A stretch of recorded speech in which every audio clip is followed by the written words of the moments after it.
संसार का सबसे श्रेष्ठतम कर्म है। यज्ञो वै श्रेष्ठतमम कर्म। और यज्ञ इसलिए श्रेष्ठ कर्म है क्योंकि यज्ञ से समस्त प्रजा की रक्षा होती है। और यज्ञ का रक्षा करना हम सब मनुष्यों का कर्तव्य है, समस्त मानवों का कर्तव्य है। जिस गांव में यज्ञ नहीं होता उस जगह की भूमि बंजर हो जाती है और वहां से वहां के कुल देवता, वहां के ग्राम देवता और समस्त देवता श्रापित करके उस जगह को और चले जाते हैं। यज्ञ करने से समस्त पितर प्रसन्न होते हैं कि कोई तो धर्मात्मा पुत्र है जो यज्ञ को कर रहा है। और जो धर्म का शरण लेता है धर्म उसकी रक्षा करता है। धर्मो रक्षति रक्षतः। जो धर्म की शरण में जाता है, जो यज्ञ की शरण में जाता है, यज्ञ कौन है? तो भगवान नारायण ही यज्ञ है। यज्ञ नारायण स्वयं। जैसे हम राम यज्ञ करते हैं, परशुराम यज्ञ करते हैं, हनुमान महायज्ञ करते हैं, विष्णु महायज्ञ करते हैं, रुद्र महायज्ञ करते हैं। नाम तो भिन्न होते हैं लेकिन प्राप्ति तो नारायण की ही होती है। कैसे? तो शास्त्र दृष्टांत देता है, कहता है आकाशात पतितम तोयम यथा गच्छति सागरम सर्वदेव नमस्कारम केशवम प्रतिगच्छति। जैसे आकाश से बरसात जब होती है तो जल की बूंदें नीचे गिरती है और गिरने के क्रम में वो नदियों के माध्यम से कहाँ जाती है? लक्ष्य उसका हो जाता है समुद्र में मिलना। और वो सारी अनेकानेक बूंदें गिर करके नदियों के माध्यम से वो समुद्र में मिल जाती है और वो एक हो जाती है। कौन? समुद्र बन जाता है। वो सारे जल समुद्र बन जाते हैं। फिर वो नदी का अस्तित्व समुद्र के मिलन तक ही नदी होती है और नदी जैसे ही समुद्र में मिल जाती है तो फिर वो नदी भी समुद्र हो जाती है। इसलिए आकाशात पत्तम तोयम यथा गच्छति सागरम सर्वदेव नमस्कारम केशवम प्रतिगच्छति। हम भगवान नारायण का यज्ञ करने जा रहे हैं। नारायण अवतार भगवान श्री परशुराम का यज्ञ करने जा रहे हैं। इसलिए परशुराम ही नारायण है और नारायण ही परशुराम है। इस बात को लक्ष्य करके और हम सबको इस यज्ञ को सफल बनाना है। हमारी बहुत बहुत शुभकामना आप लोगों को कि इस यज्ञ को आप लोग कर रहे हैं खूब अच्छे से। तन, मन और धन इन तीनों को लगा करके और हमको इस यज्ञ को संपूर्ण करना है। यज्ञ का यश मिलता है। कैसे मिलता है? भगवान कहते हैं कि सहस्र शीर्षा पुरुषा सहस्राक्षा सहस्रपात। अगर तुम मेरे लिए 2 कदम आगे बढ़ाते हो तो मैं तुम्हारे लिए सहस्र कदम बढ़ाता हूँ। तुम मुझे एक हाथ उठाते हो तो मैं तुम्हें दोनों हाथों में उठा लेता हूँ। इस तरह से भगवान का ये कोमल भाव है क्योंकि भगवान का जितनी भी उपमा दी गई है वो कमल से दिया गया है। और कमल कैसे होते हैं? बड़ा कोमल होता है।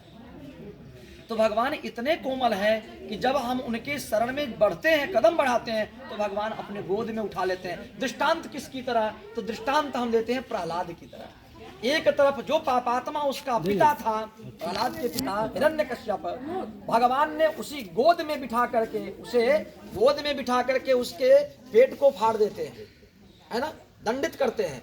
और उसी गोद में उसके पुत्र को भगवान बिठा करके और प्यार करते हैं। तो जो धर्म की शरण में रहता है भगवान उसी तरह उसको गोद में बिठा करके प्यार करते हैं। और जो धर्म से विमुख होता है, जो धर्म में बिल्कुल जाने का मन नहीं बनाता है, कहने के बाद भी, प्रेरित करने के बाद भी अगर धर्म की शरण में नहीं जाता है तो उसका नाश होने से कोई नहीं रोक सकता है। क्योंकि यज्ञ से बड़ा कोई शत्रु नहीं और यज्ञ से बड़ा कोई मित्र नहीं।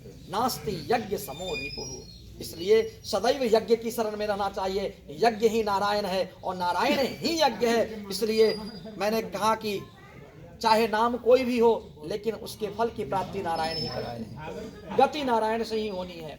इसलिए भगवान नारायण का यज्ञ होने जा रहा है, परशुराम का यज्ञ होने जा रहा है। आप सभी तन, मन और धन से इस यज्ञ में सेवा करें और सेवा का बड़ा लाभ है। जो इसमें जुड़ेगा साल भर के अंदर में उसको कुछ न कुछ सुंदर उनके साथ इतने दिव्य घटनाएं घटेंगे कि कह नहीं सकता है वो।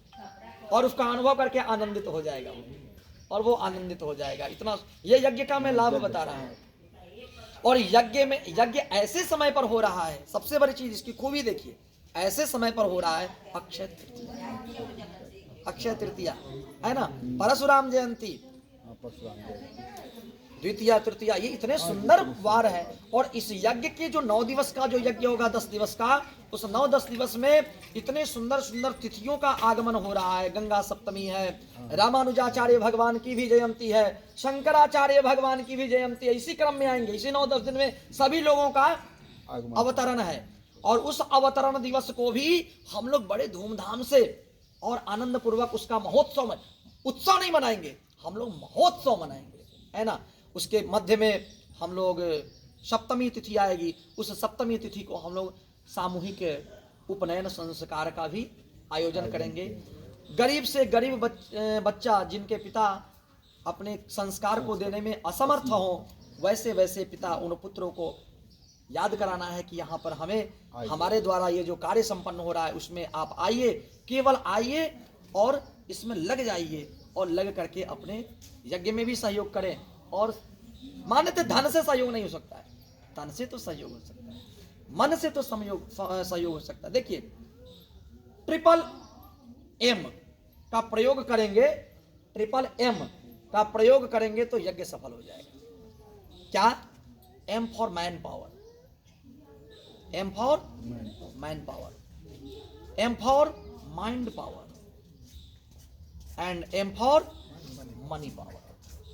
ये 3 एम जहां जुड़ जाता है, बड़े से बड़ा काम कर जाता है। इसलिए इतना ही के साथ हम कह करके और विराम देंगे वाणी को। नमः पार्वती पतये हर